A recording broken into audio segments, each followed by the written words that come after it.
நண்பர்கள் அனைவருக்கும் அன்பான வணக்கம் நண்பர்களே. இப்போ நம்ம பார்க்க போய் என்னன்னு கேட்டிங்கனாக்கா, எங்கள் மாடி தோட்டத்தில் பூக்களை பற்றி மட்டும் பார்க்க போகிறோம் நண்பர்களே. இந்த பாருங்களேன், இதெல்லாம் மல்லிகைப்பூ நண்பர்களே, மதுரை மல்லி நண்பர்களே. மதுரை மல்லின்னு சொல்லுவாங்க, குண்டு மல்லின்னு சொல்லுவாங்க நண்பர்களே. இது ஊசி மல்லி நண்பர்களே. இங்கே பாருங்கள், ஊசியாக இருக்கிறதுனால ஊசி மல்லி நண்பர்களே. இது பாருங்களேன், நல்லா மலர்ந்துருக்கு பாருங்கள். இங்கே பாருங்கள், ஒரு பூ எவ்வளோ பெருசாக இருக்குது பாருங்கள், மல்லிகைப்பூ. ஆமாம் நண்பர், இது 2 ஐட்டம் பார்த்தேன் நண்பர்களே. இன்னொரு குண்டு மல்லி நண்பர்களே. இங்கே இருக்க நண்பர், நேற்று தான் நண்பர்களே இது ஃபெர்டிலைசர் ஒரு அரை அடிக்கு தோண்டி எடுத்துகிட்டு மண்ணை எடுத்துகிட்டு இது கொடுத்தேன் நண்பர்களே, மண்புழு உரம் கொடுத்தேன் நண்பர்களே. இது ஒரு வகையான மல்லி நண்பர்களே. இங்கே ஒரு மல்லி இருக்குது நண்பர்களே. இது ஒரு மல்லி இப்போ தான் நியூலி பிளான்டட் நண்பர்களே. இது ஆமாம் நண்பர்களே. இது ஜாதிப்பூ நண்பர்களே. இந்த இருக்குது பாருங்களேன், இதெல்லாம் ஜாதிப்பூ நண்பர்களே. வாசம் அப்படியே தண்ணி விடும்போதே வாசம் கம்ம நடிக்குது நண்பர்களே. அங்கே பாருங்கள், இந்த பாருங்களேன்.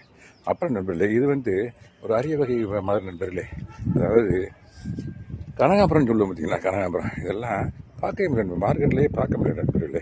ஆமாம் நண்பர்களே. இது மல்லிகை நண்பர்களே. ஆமாம் நண்பர்களே. இது அந்த இந்த பாரி வள்ளல் கொடுத்தா இருக்குங்களா, முல்லைப்பூ. இது முல்லை நண்பர்களே. இது ஜாதிப்பூ நண்பர்களே. முல்லை இங்கே இருக்குது, இந்த இருக்கு பாருங்க. இது முல்லை நண்பர்களே. ஆமாம் நண்பர்களே. இதெல்லாம் உங்களை காட்டுறதுல எனக்கு ரொம்ப சந்தோஷம் நண்பர்களே. ஆமாம், தண்ணி விட வந்தேன் நண்பர்களே. அப்படியே சின்ன வீடியோ ஷூட் பண்ணுமே நினச்சேன் நண்பர்களே. ஓகே நண்பர்களே, மீண்டும் ஒரு நல்ல வீடியோ சந்திக்கிறேன் நண்பர்களே. அதுவரை வணக்கம் கூறி விடைபெறும் நண்பர்களே. இந்த கண்டெய்னரில் நண்பர்களே, இது ஒரு வகையான மல்லி தான் நண்பர்களே. இதுதான் நண்பர்களே. இந்த அளவுக்கு இந்த பாருங்க கண்டெய்னர் தான். இந்த அளவுக்கு மண்ணை எடுத்துட்டு ஒரு அரை எடுத்துட்டு மண்புழு உரம் போட்டு நண்பர்களே, போட்டு வச்சு அதை ப்ரூனி பண்ணி விடணும் நண்பர்களே. பாருங்கள், எல்லோ கலர் வந்துருச்சு. இந்த மாதிரி எல்லோ கலர் வந்துருச்சுனாலே தட் மீன்ஸ் இன்சஃபிஷியன்ட்டு ஃபெர்டிலைசர் கீழே இருக்குன்னு அர்த்தம். அங்கே பாருங்கள், மஞ்சள் ஆயிடுச்சு.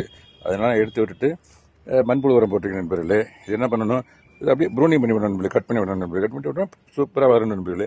அதுக்குள்ளே ஒரு தும்பத்தி பச்சை இங்கே பாருங்களேன், ஒரு விழுந்து வந்திருக்குது. ஆமாம் நண்பர்களே. இந்த மலர்களை காட்டிட்டு நண்பர்களே, தங்களிடம் வணக்கம் கூறி நண்பர்களே. Thank you very much. Have a nice day.